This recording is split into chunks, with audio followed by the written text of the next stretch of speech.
Welcome back to middle education. Finally कल हमारा ही लेखा शास्त्र का पेपर होना है एंड बच्चों को कमेंट आ रहा था कि सर लेखा शास्त्र का सेकंड पार्ट अपलोड कर दीजिए ताकि हम इसकी प्रिपरेशन कर सकें।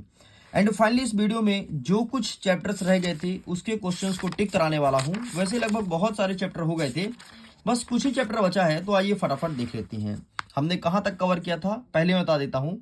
देखो, लेखांकन कवर कर दिया था, लेखांकन की मूलभूत मान्यताएं या सिद्धांत कवर किया था। ठीक है, व्यावसायिक सौदे भी, दैनिक पंजीयन भी, सहायक बहिया भी। ठीक है, यहाँ तक कंप्लीट हो चुका था। हम क्या पढ़ेंगे? खाता बही, बैंक समाधान, तलपट, अशुद्ध और मूल्यह्रास। बस इतना हमें 5 और बचा था, तो खाता बही से कवर करेंगे, अर्थात चैप्टर नंबर 5 से। ठीक है, चैप्टर नंबर 5 से कवर करते करते 8 तक चलेंगे। सारे क्वेश्चंस को बता दूंगा जो कल के पेपर में देखने को मिलेगा।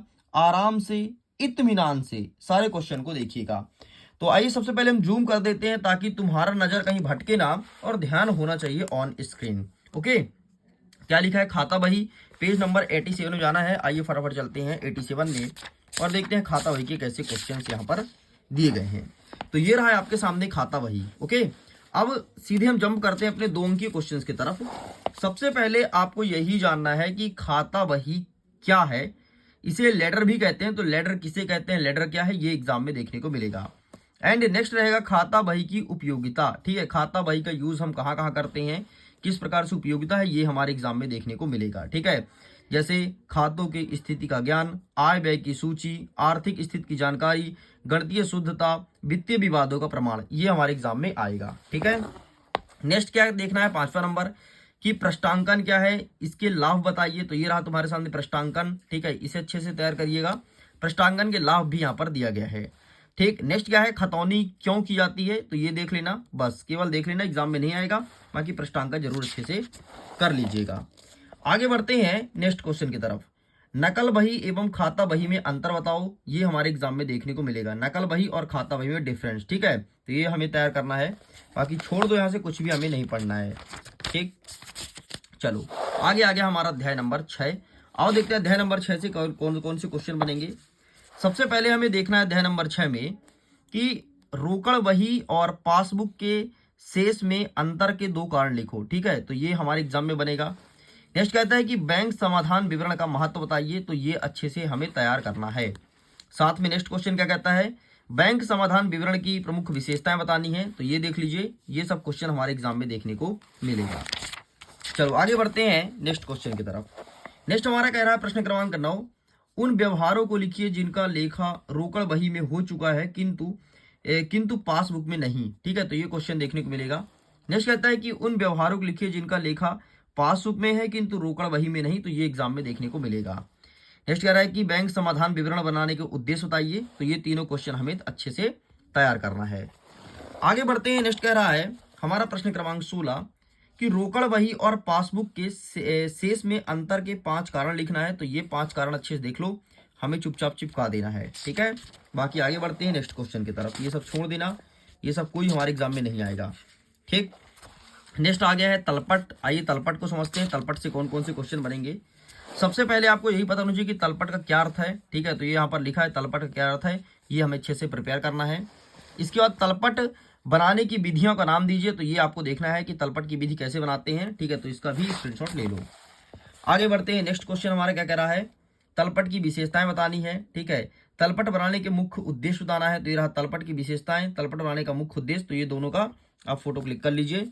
ठीक है, आगे बढ़ते हैं। नेक्स्ट क्वेश्चन कह रहा है कि तलपट बनाने के उद्देश्य की व्याख्या करना है, तो इसका भी स्क्रीनशॉट ले लीजिए। तलपट क्या है, यह क्यों बनाया जाता है, तो आप इसका भी फोटो क्लिक कर लो। ठीक है, ये आपके एग्जाम में देखने को मिलेगा। एंड नेक्स्ट क्वेश्चन रहेगा तलपट बनाने की शेष विधियां को समझाइए, तो इसका भी स्क्रीनशॉट ले सकते हैं। चलो आगे बढ़ते हैं नेक्स्ट क्वेश्चन की तरफ। नेक्स्ट हमारे एग्जाम में आएगा तलपट की सीमाएं, मतलब कमियां कौन कौन सी, तो इसे भी देख लीजिए। ठीक है, इसे भी अच्छे से तैयार करना है। चलो बाकी गणितीय प्रश्न देख लेना यार, गणितीय प्रश्न को मैं टिक नहीं कराऊंगा। ठीक है, गणितीय प्रश्न आप देख लीजिएगा अपने हिसाब से। आगे बढ़ते हैं अशुद्धियों का शोधन, इसको देख लेते हैं। एंड हमारा सिलेबस कहाँ तक था? मूल्यह्रास तक का था। ठीक है, तो 2 चैप्टर और देखेंगे। अशुद्धियों का शोधन, यहाँ से क्वेश्चन देख लेते हैं, कुछ ही क्वेश्चन है, ज्यादा नहीं है। जैसे द्विपक्षीय अशुद्धि किसे कहते हैं, एक पक्षीय अशुद्धि क्या है, तो ये दोनों अच्छे से तैयार करना है। ठीक है, नेक्स्ट हमारे एग्जाम में आएगा कि सैद्धांतिक अशुद्धि किसे कहते हैं, तो इसे भी तैयार कर लीजिए। आगे बढ़ते हैं। नेक्स्ट कहता है कि उद्धृत खाता किसे कहते हैं, इसकी विशेषता बताओ, तो ये रहा तुम्हारे सामने। और द्विपक्षीय अशुद्धि का संशोधन कैसे किया जाता है, तो ये रहा तुम्हारे सामने, तो अभी इसका भी फोटो खींच लो। नेक्स्ट आगे बढ़ते हैं। यहाँ से कोई क्वेश्चन नहीं आएगा, ठीक है, यहाँ से कोई नहीं आएगा, छोड़ दो, कुछ मत कर भाई। गणितीय प्रश्न आएगा तो इसको तो मैं टिक नहीं करा पाऊंगा, ठीक है। क्यों नहीं करा पाऊंगा, उसका रीजन है। आगे बढ़ते हैं। नेक्स्ट 8वां नंबर कह रहा है कि मूल्यह्रास कौन कौन सा है, तो आइए मूल्यह्रास को देख लेते हैं। मूल्यह्रास से बनेगा सबसे पहले मूल्यह्रास का उद्देश्य बताना है, मूल्यह्रास की परिभाषा बताना है और मूल्यह्रास की 2 विधि का नाम बताना है। तो उद्देश्य, परिभाषा और 2 विधि, ठीक, ये एग्जाम में देखने को मिलेगा। नेक्स्ट कह रहा है कि मूल्यह्रास का कारण क्या है, ठीक है, आखिरकार क्या रीजन है, तो ये रीजन देख लेना मूल्यह्रास का, जैसे निरंतर प्रयोग होने से, समय के व्यतीत होने से, मूल पदार्थ का समाप्त हो जाना, अप्रचलन कारण और दुर्घटना कारण, तो ये एग्जाम में देखने को मिलेगा, ठीक है। हास की राशि को प्रभावित करने वाले तत्व बताइए, तो ये रहा संपत्ति की लागत, संपत्ति का अनुमान जीवन काल, अवशिष्ट मूल्य, संपत्ति का स्वभाव और मरम्मत तथा नवीनीकरण, ये आपको अच्छे से कवर अप करना है, ठीक। आगे देखते हैं। हास के लाभ और हानि ये देख लेना, बाकी ज्यादा नहीं आएगा, बाकी जो बताऊं बस उतना करना है। इस चैप्टर से ज्यादा क्वेश्चन ऑलरेडी बन भी नहीं रहा है। हाँ, मूल्यह्रास और उच्च वाचन क्या होता है, डिफरेंस देख लो, ठीक है, ये एग्जाम में बनेगा। संपत्ति के अवशिष्ट मूल्य से आप क्या समझते हैं, ये हमारे एग्जाम में देखने को मिलेगा, ठीक। खत्म, लो, पूरा पूरा होता है कंप्लीट। गणितीय प्रश्न है, ये आप देख लीजिएगा, ठीक है। तो इस प्रकार से आपके जो अकाउंट सब्जेक्ट था, लेखांकन, लेखाशास्त्र, सब कुछ कंप्लीट कर दिया हूं। इतने क्वेश्चन ही आपको तैयार करना था और इतने क्वेश्चन तुम्हारे शेष थे। अब तुम्हारी तैयारी बहुत अच्छी हो जानी चाहिए और इसे एक बार पढ़ लीजिएगा, यही सब क्वेश्चन देखने को मिलेगा। ओके स्टूडेंट्स, वीडियो पसंद आया तो वीडियो को लाइक करिएगा, मित्रों तक शेयर जरूर कीजिएगा। पहली बार चैनल को सब्सक्राइब करके रखना, हमेशा हमेशा हमेशा यहाँ पर तगड़ा कॉन्टेंट ही दिया जाता है। मैं वीडियो को एंड करता हूँ। Thanks for watching, bye.